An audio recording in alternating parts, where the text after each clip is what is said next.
gudoomiyaha urur siyaasadeedka shacabka siyaasiga rugcadaaga wasiirkii hore ee caafimaadka Soomaaliland Dr. Salebaan Ciise Axmed Xagla Toosiye ayaa aad ugu mahadnaqay xuduudda taageerayaashiisa uu ku dhexleeyahay magaalada Ceerigaabo kuwaas oo isugu soo baxay meel fagaara ah si ay xuduudooda taageero halkaasi ugu muujiyaan una buuxiyaan shuruudda kunka qof ee madax taabashada ee laga rabo urur siyaasadeedka shacabka.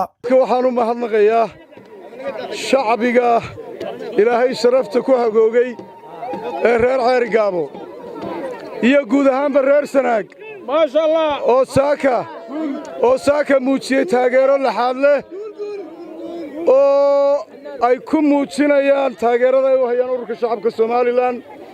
waan guulaysanay, shacabku way hadleen, waxay caddeeyeen inay isbeddel u baahan yihiin soo saamaa isbeddel uma baahnin.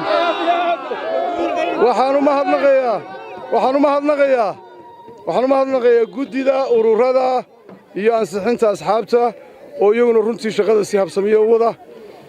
reer Ceerigaabo abaal baannu isku lahayn, way gudeen, annakooda waan gudayaa.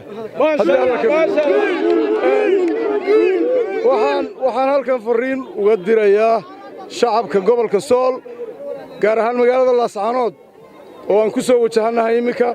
maalinta Isniinta Laascaanood ay barbarkay ka baxdaa.